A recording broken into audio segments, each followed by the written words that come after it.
আসসালামু আলাইকুম রহমতুল্লাহ। ত্রিপলি Bangla academy YouTube চ্যানেলে আপনাকে স্বাগতম। আজকে থেকে আমাদের নতুন video series fundamental of electrical technology শুরু হতে যাচ্ছে। এখান থেকে আমরা ইলেকট্রিক্যাল টেকনোলজির বেসিক কনসেপ্টগুলো নিয়ে ধারাবাহিকভাবে আলোচনা করব। তাই আপনি যদি ইলেকট্রিক্যাল টেকনোলজির হয়ে থাকেন এবং আপনার বেসিক যদি আপনি শক্ত বা মজবুত করতে চান, তাহলে আমাদের ত্রিপলি বাংলা একাডেমির বেসিক কনসেপ্টগুলো ধারাবাহিকভাবে দেখুন। আশা করি এখান থেকে আপনি উপকৃত হবেন।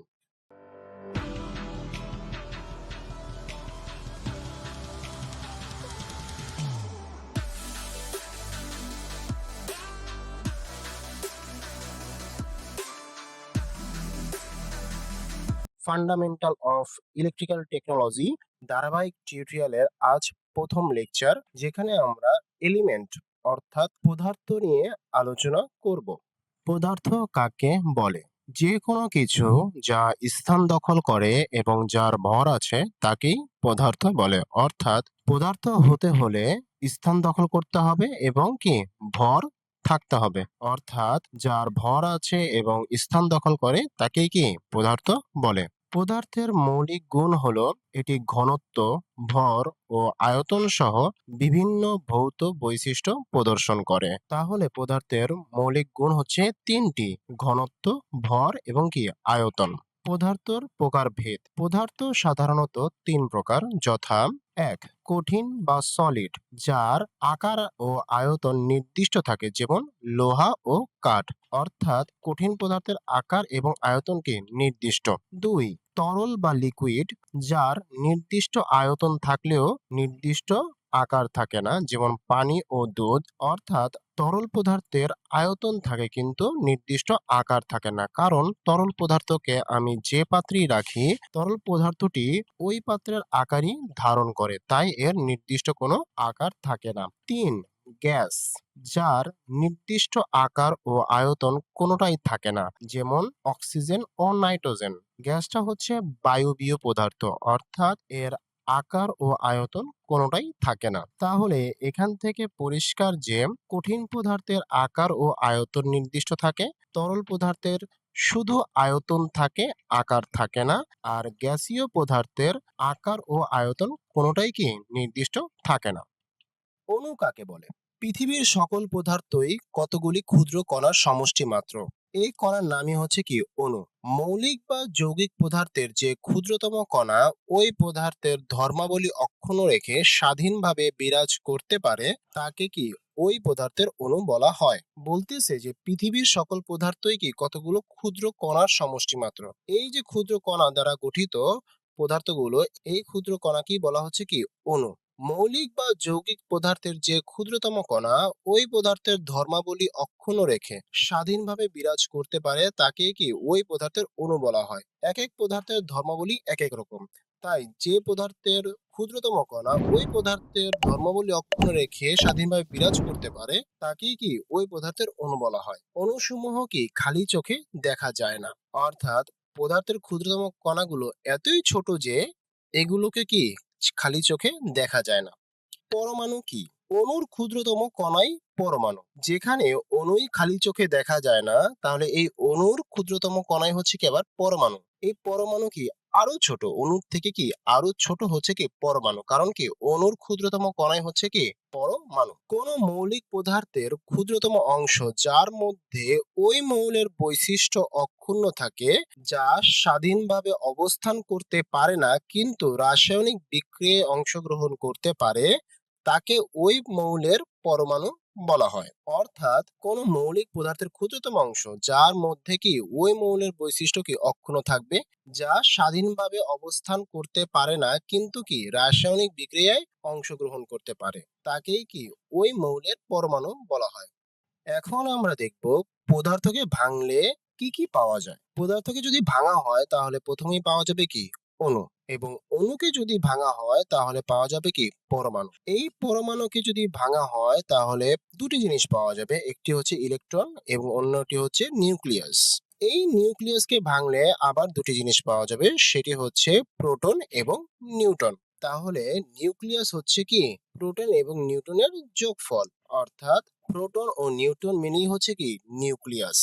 অনেক সময় প্রশ্নে আসে যে পদার্থের ক্ষুদ্রতম কণা কয়টি ও কি কি। যদি আমরা সরাসরি পদার্থের ক্ষুদ্রতম কণা দেখি তাহলে পদার্থের ক্ষুদ্রতম কণা হচ্ছে কি তিনটি, ইলেকট্রন, প্রোটন এবং কি নিউট্রন। অর্থাৎ সবগুলো ভাঙার পরে সর্বশেষে যে তিনটা আছে সেটাই কি পদার্থের ক্ষুদ্রতম কণা। তাহলে পদার্থের ক্ষুদ্রতম কণা হচ্ছে তিনটি, ইলেকট্রন, প্রোটন এবং কি নিউট্রন। পরমাণুর গঠন। পদার্থের তিনটি ক্ষুদ্রতম কণিকা হচ্ছে কি ইলেকট্রন, প্রোটন ও নিউট্রন, সেটা আমরা দেখেছি। এখন আমরা দেখব পরমাণুতে এই ইলেকট্রন, প্রোটন এবং নিউট্রন কিভাবে অবস্থান করে। তাহলে পরমাণুতে কণিকা সময়ের অবস্থান চিত্রগুলি আমরা এখন দেখব। আমরা প্রথমেই যে গোলাকার হলুদ বৃত্তটি দেখতেছি সেটা হচ্ছে নিউক্লিয়াস। এই নিউক্লিয়াসের মধ্যে কি থাকে? প্রোটন ও নিউট্রন। এই নিউক্লিয়াসকে কেন্দ্র করে যে গোলাকার বৃত্ত আমরা দেখতেছি সেগুলো হচ্ছে কি কক্ষপথ। অর্থাৎ নিউক্লিয়াসের চারপাশে যে গোলাকার বৃত্তগুলো থাকে সেগুলোকে কি বলা হয়? কক্ষপথ বলা হয়। এখন এই কক্ষপথগুলোতে কি ইলেকট্রন অবস্থান করে, কিন্তু ইলেকট্রন সমূহ প্রতিটি কক্ষপথে সমানভাবে অবস্থান করে না। কক্ষপথ অনুযায়ী ইলেকট্রন সমূহ একটি নির্দিষ্ট সূত্র অনুসারে অবস্থান করতে থাকে। এই সূত্রটি হচ্ছে E is equal to 2n square. এখানে n হচ্ছে কক্ষপথের সংখ্যা, অর্থাৎ প্রথম কক্ষপথ হলে n এর মান 1 হবে, দ্বিতীয় কক্ষপথ হলে n এর মান 2 হবে, তৃতীয় কক্ষপথ হলে n এর মান 3 হবে। E হচ্ছে মোট ইলেকট্রন সংখ্যা। তাহলে আমরা যদি প্রথম কক্ষপথের কথা চিন্তা করি তাহলে n এর মান কি হবে? 1 হবে। তাহলে E is equal to 2n square. তাহলে 1 এর উপরে কি স্কয়ার পড়তেছে। যদি 1 কে স্কয়ার করা হয় তাহলে কি 1 ই হয়। তাহলে 2 1 কে 2। তার মানে প্রথম কক্ষপথে ইলেকট্রন সংখ্যা কি দুটি হবে।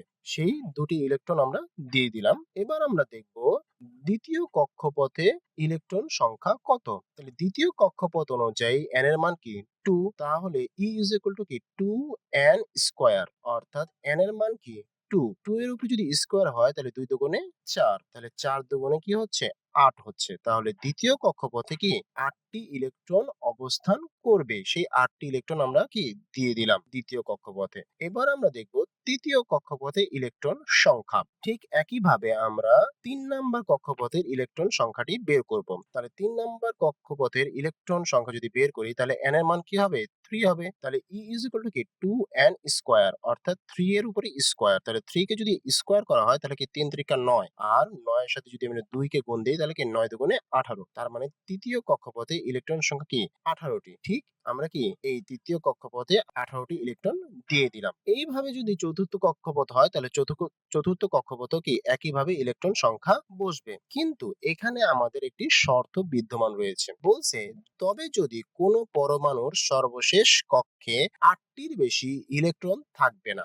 অর্থাৎ কোনো পরমাণুর সর্বশেষ কক্ষপথে কি 8টির বেশি কি ইলেকট্রন থাকতে পারবে না। যদি এটা কোনো পরমাণুর শেষ কক্ষপথ হয় 3 নাম্বারটা, তাহলে 3 নাম্বারটাতে আসতেছে কি 18টি, কিন্তু কি এখানে এই 8টির বেশি ইলেকট্রন থাকতে পারবে না। এখানে কোনো পদার্থর নাম উল্লেখ করা নাই, তাই আমরা কি এখানে 18টি ইলেকট্রন দিয়ে দিয়েছি। তাহলে সর্বশেষ কক্ষপথে কি 8টির বেশি ইলেকট্রন থাকতে পারবে না, এবং যে কোনো কক্ষে 18টির বেশি ইলেকট্রন থাকতে পারবে না। অর্থাৎ কক্ষপথ যতগুলোই হোক না কেন কোনো কক্ষপথে কি 18টির বেশি ইলেকট্রন থাকতে পারবে না, এবং কি সর্বশেষ কক্ষপথে কি 8টির বেশি ইলেকট্রন থাকতে পারবে না। এটা কিন্তু একটি গুরুত্বপূর্ণ শর্ত, যে বলছে যে কোনো পরমাণুর সর্বশেষ কক্ষপথে কি 8টির বেশি ইলেকট্রন থাকবে না, এবং যে কোনো কক্ষে কি 18টির বেশি ইলেকট্রন থাকবে না। এখন আমরা ইলেকট্রন, প্রোটন ও নিউট্রনের বৈশিষ্ট্য দেখব। প্রথমেই হচ্ছে ইলেকট্রনের বৈশিষ্ট্য। ইলেকট্রন হচ্ছে পরমাণুর ক্ষুদ্রতম কণিকা যা নিউক্লিয়াসের চারিদিকে কক্ষপথে কি ঘুরে, এবং কি এটি নেগেটিভ বা ঋণাত্মক চার্জ বহন করে। ইলেকট্রনের সংকেত হচ্ছে ই ইনভার্স। এর ভর 9.1 ইন্টু 10 ইনভার্স 31 কেজি। বিদ্যুতের মাত্রা নেগেটিভ, অর্থাৎ -4.8029 ইন্টু 10 ইনভার্স 10 ইএসইউ। ইএসইউ এর পূর্ণ রূপ হচ্ছে ইলেকট্রোস্ট্যাটিক ইউনিট এবং ব্যাসার্ধ হচ্ছে 1.4 ইন্টু 10 ইনভার্স 15 মিটার প্রায়। তাহলে বৈশিষ্ট্যগুলো হচ্ছে যে ইলেকট্রন কি নিউক্লিয়াসের চারিদিকে কক্ষপথে ঘুরে এবং এটি কি নেগেটিভ বা ঋণাত্মক চার্জ বহন করে। এর সংকেত হচ্ছে ই ইনভার্স। ভর হচ্ছে 9.1 ইন্টু 10 ইনভার্স 31 কেজি। বিদ্যুতের মাত্রা হচ্ছে নেগেটিভ 4.8029 ইন্টু 10 ইনভার্স 10 ইএসইউ এবং ব্যাসার্ধ হচ্ছে 1.4 ইন্টু 10 ইনভার্স 15 মিটার। প্রোটনের বৈশিষ্ট্যগুলো দেখি আমরা। প্রোটন হচ্ছে পরমাণুর একটি ক্ষুদ্রতম কণিকা যা কি পরমাণুর কেন্দ্রে অবস্থান করে অর্থাৎ নিউক্লিয়াসের মধ্যে অবস্থান করে। প্রোটন কি ধনাত্মক বা পজিটিভ চার্জ বহন করে। এর ভর 1.673 ইন্টু 10 ইনভার্স 27 কেজি। বিদ্যুতের মাত্রা পজিটিভ অর্থাৎ ধনাত্মক 4.8029 ইন্টু 10 ইনভার্স 10 ইএসইউ অর্থাৎ ইলেকট্রোস্ট্যাটিক ইউনিট এবং ব্যাসার্ধ হচ্ছে 1.4 ইন্টু 10 ইনভার্স 15 মিটার প্রায়। তাহলে ইলেকট্রন এবং প্রোটনের মধ্যে কিছু কি পার্থক্য রয়েছে। ইলেকট্রন হচ্ছে নিউক্লিয়াসের চারিদিকে কক্ষপথে ঘুরে আর প্রোটন হচ্ছে পরমাণুর কেন্দ্রে অর্থাৎ নিউক্লিয়াসের মধ্যে অবস্থান করে। ইলেকট্রন নেগেটিভ বা ঋণাত্মক চার্জ বহন করে, প্রোটন ধনাত্মক বা পজিটিভ চার্জ বহন করে। ইলেকট্রনের ভর হচ্ছে 9.1 ইন্টু 10 ইনভার্স 31 কেজি আর প্রোটনের ভর হচ্ছে 1.673 ইন্টু 10 ইনভার্স 27 কেজি। বিদ্যুতের মাত্রা হচ্ছে ইলেকট্রনের ক্ষেত্রে নেগেটিভ 4.8029 ইন্টু 10 ইনভার্স 10 ইএসইউ এখানে কি নেগেটিভ আর প্রোটনের ক্ষেত্রে কি এই জায়গাটায় পজিটিভ আছে, হ্যাঁ পজিটিভ 4.8029 ইন্টু 10 ইনভার্স 10 ইএসইউ। বিদ্যুতের মাত্রা কিন্তু একই, শুধু ইলেকট্রনের ক্ষেত্রে নেগেটিভ এবং প্রোটনের ক্ষেত্রে পজিটিভ। ইলেকট্রনের ক্ষেত্রে ব্যাসার্ধ হচ্ছে 1.4 ইন্টু 10 ইনভার্স 15 মিটার আর প্রোটনের ক্ষেত্রে ব্যাসার্ধ হচ্ছে 1.4 ইন্টু 10 ইনভার্স 15 মিটার। ব্যাসার্ধ কিন্তু দুটার ক্ষেত্রেই একই। এখন আমরা নিউট্রনের বৈশিষ্ট্যগুলো দেখি।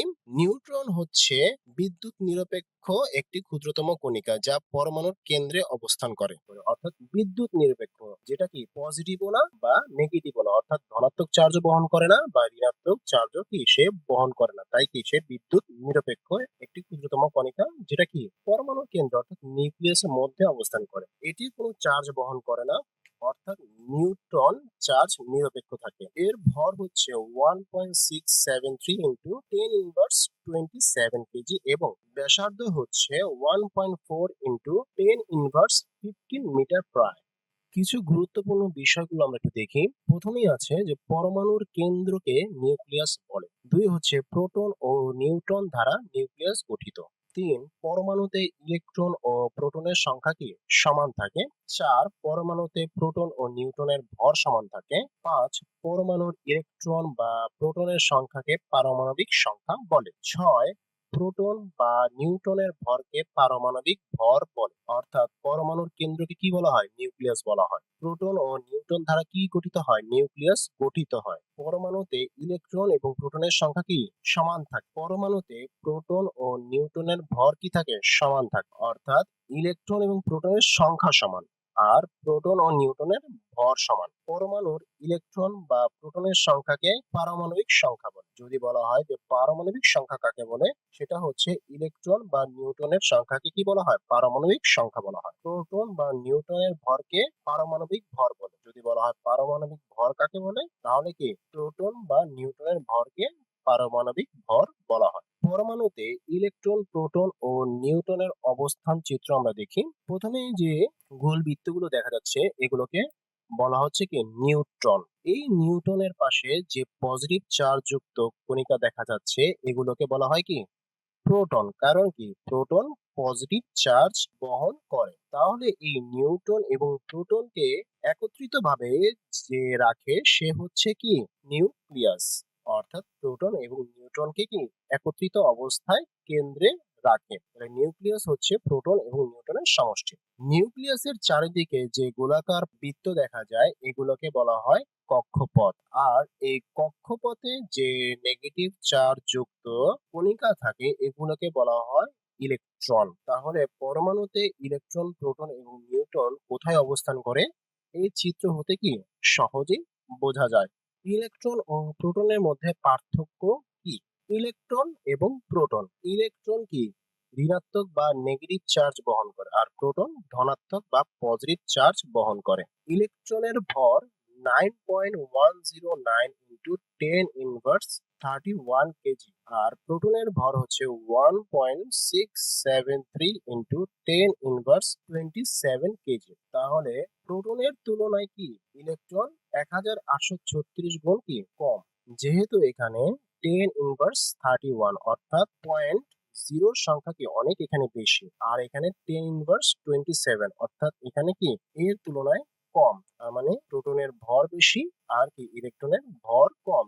কত গুণ কম? প্রোটনের তুলনায় 1836 গুণ কম। পরমাণু নিউক্লিয়াসের বাহিরে এবং নির্দিষ্ট শক্তি স্তরে ঘূর্ণায়মান অবস্থায় থাকে। আমরা যখন ইলেকট্রন, প্রোটন এবং নিউট্রনের অবস্থান চিত্র দেখেছিলাম, তখন কি দেখলাম যে নিউক্লিয়াসের বাহিরে যে কক্ষপথগুলো থাকে, ওই কক্ষপথে কি এই ইলেকট্রন সমূহ কি ঘূর্ণায়মান অবস্থায় থাকে, আর পরমাণুর কেন্দ্রে অর্থাৎ নিউক্লিয়াসের মধ্যে কি এই প্রোটন অবস্থান করে। বৈদ্যুতিক ও চুম্বকীয় ক্ষেত্রে সহজেই প্রভাবিত হয়, বৈদ্যুতিক ও চৌম্বকীয় ক্ষেত্রে অপেক্ষাকৃত কম প্রভাবিত হয়। ইলেকট্রনটা কি বেশি প্রভাবিত হয় কি বৈদ্যুতিক ও চৌম্বকীয় ক্ষেত্রে, আর প্রোটনটা কি এই ইলেকট্রনের তুলনায় কিছুটা কম প্রভাবিত হয়।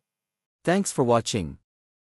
ভিডিওটি যদি ভালো লেগে থাকে তাহলে লাইক দিন, কমেন্ট করুন এবং বন্ধুদের সঙ্গে শেয়ার করুন।